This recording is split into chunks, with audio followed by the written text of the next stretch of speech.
केसर और सुरेश दोनों अभी अभी अपने नए घर में आए थे। वो इलाका उन दोनों के लिए बहुत ही अलग था। सुनो ना, यहाँ पर बहुत ही अकेला अकेला लगता है। हम लोग जहाँ पर पहले थे वहाँ पर परिवार के लोग भी पास में ही थे, लेकिन यहाँ पर बिल्कुल भी मन नहीं लग रहा। क्या करूं, मन तो मेरा भी नहीं लग रहा है, पर यहाँ से मेरा ऑफिस बहुत पास में है और जान पहचान की जहाँ बात है तो अगर तुम किसी से मिलोगी नहीं तो तुम्हें पता कैसे चलेगा? प्लीज मेरे लिए अपना मन लगाना शुरू करो ना।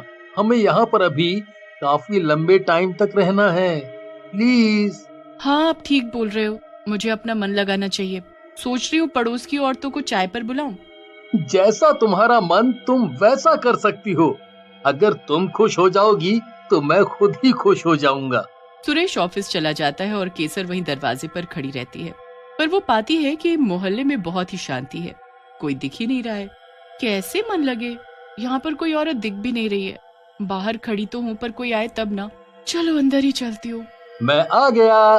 तुम कहाँ हो? तुम्हारा दिन आज कैसा गया? किसी से बातचीत हुई? बातचीत की बात कह रहे हैं, कोई दिखता तक नहीं है यहाँ। सब अपने घर में ही बंद रहते हैं। तभी वहाँ पर ढोल ताशे की आवाज आने लगती है। चलो चलो बाहर चलते हैं, लगता है किसी की बारात आई है। कितने बैंड बज रहे हैं। शादी, वो भी इस टाइम? अभी तो श्राद्ध चल रहे हैं, तो मुझे नहीं लगता कि किसी की शादी का ढोल है ये। केसर और सुरेश दोनों बाहर जाकर देखने लगते हैं, लेकिन उन्हें सिर्फ आवाजें सुनाई देती हैं, कोई दिखाई नहीं देता। और वो आवाज तेज होती जाती है, जिससे दोनों को बहुत तकलीफ होती है और उनके कान से खून भी आने लगता है। अरे ये क्या हो रहा है? ये इतनी तेज आवाज बैंड बाजे की आ रही है, पर कोई दिख नहीं रहा। मुझे बहुत तकलीफ हो रही है इस बैंड बाजे की आवाज से। तुम क्या बोल रहे हो? मुझे कुछ सुनाई नहीं दे रहा। मेरे कान से तो खून भी आने लग गया। मुझे बहुत तकलीफ हो रही है। और थोड़ी देर बजने के बाद वो आवाज एकदम से खत्म हो जाती है। ये क्या हुआ, पता ही नहीं चला। आप ठीक है ना? चलो अंदर जाते हैं। हाँ, मैं तो ठीक हूँ, पर सच में ये क्या था? मैं आज बाहर ही क्यों निकला? अब तो मेरा अंत है। तभी वो आदमी बिना गाने के नाचने लगता है और रोक ही नहीं पाता खुद को। उसके कानों से भी खून निकलने लगता है और वो 15 मिनट तक नाचता रह जाता है और फिर अचानक से बेहोश हो जाता है। जाकर उसकी मदद कीजिए, देखिए उसे पता नहीं क्या हुआ। मुझे लग रहा है कि उसने भी हमारी तरह ही बैंड बाजे की आवाज सुनी है। वो बड़बड़ा भी रहा था कि आज बाहर क्यों निकला, आज तो उसका अंत हो जाएगा। हाँ, जाता हूँ, उसको लेकर घर आता हूँ। तुम पानी लेकर तैयार रहो। मुझे लग रहा है कि सिर्फ वो बेहोश हुआ है। उसके पैर भी पूरे छिले हुए लग रहे हैं और कान से खून भी निकल रहा है। अरे हाँ, तुम डॉक्टर को भी फोन लगाओ। सुरेश उस आदमी पर पानी मारता है और वो आदमी होश में आ जाता है। आप लोग कौन हैं और मैं कहाँ हूँ? कहीं मैं मर तो नहीं गया? क्योंकि आज मैं गलती से बाहर निकल गया हूँ। वो बैंड बाजे वाले भूत मुझे नहीं छोड़ेंगे, मुझे नहीं छोड़ेंगे। नहीं, आप सुरक्षित हैं। वो आप बिना गाने के डांस करने लगे और इतना किया कि आपको चक्कर आ गए, तो बस हम लोग आपको उठाकर अपने घर में ले आए हैं। आप हमें नहीं जानते होंगे क्योंकि हम अभी अभी यहाँ रहने आए हैं।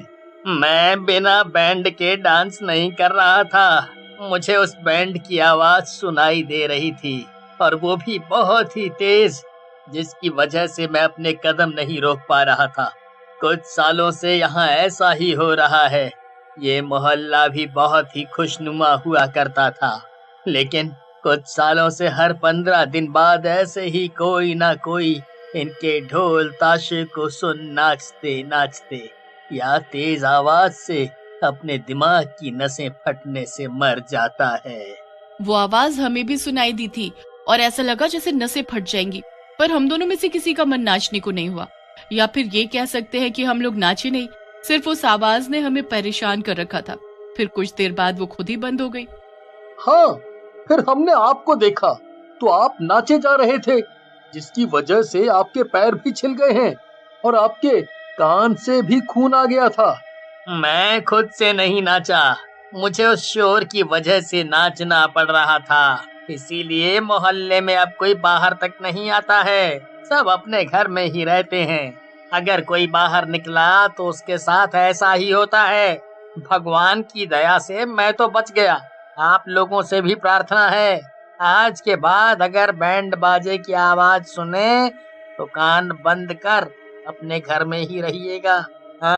सुबह होते ही वो आदमी अपने घर को चला जाता है। मेरा नाश्ता बना दो, मुझे ऑफिस जाना है, लेट हो जाएगा वरना। हाँ, नाश्ता तैयार है, आप आकर खा लीजिए।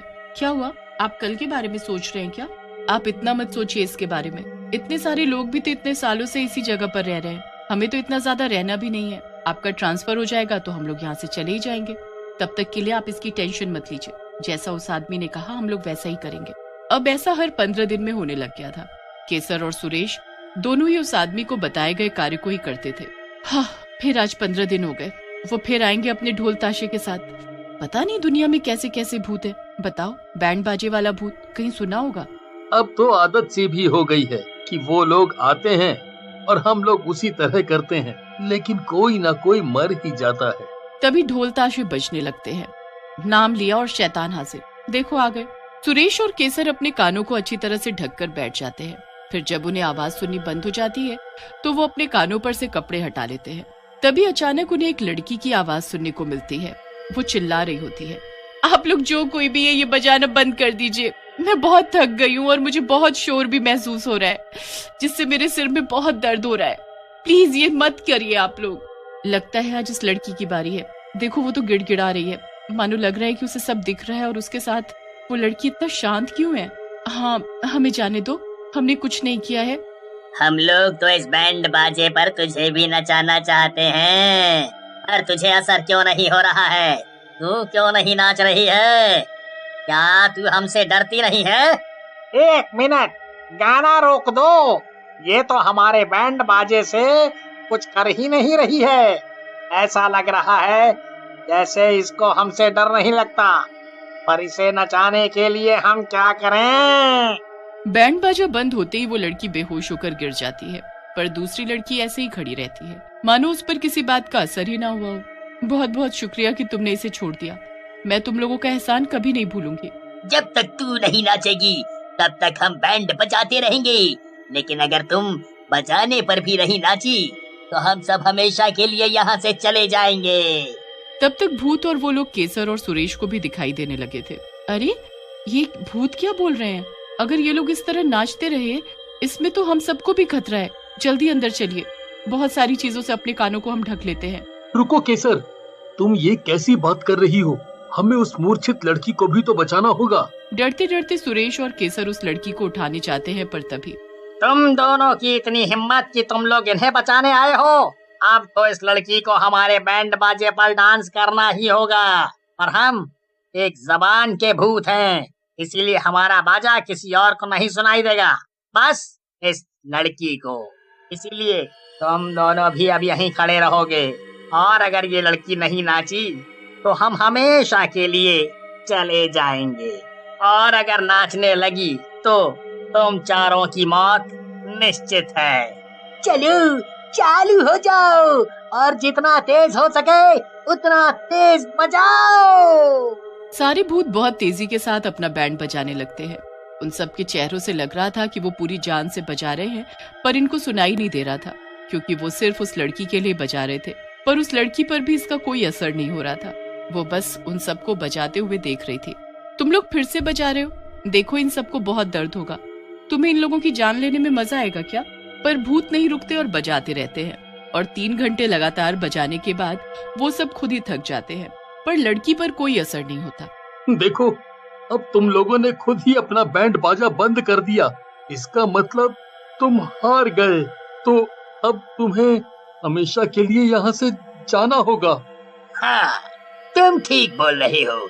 इस लड़की पर हमारे बैंड बाजे का कोई असर नहीं हुआ, इसीलिए हमने जो कहा था हमें वो करना पड़ेगा। हम लोग हमेशा के लिए यहाँ से जा रहे हैं। और बैंड बाजे वाले भूत वहाँ से गायब होने लगते हैं। अच्छा हुआ उन सब ने हमें कुछ नहीं किया, पर इस लड़की पर उनका कुछ असर क्यों नहीं हुआ?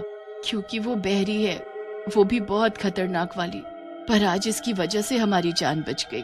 सुरेश और केसर अभी भी वहीं रहते हैं, और अब मोहल्ले के सभी लोग एक दूसरे से बातचीत करने लगे हैं, तो सभी और हंसी खुशी रहने लगे हैं।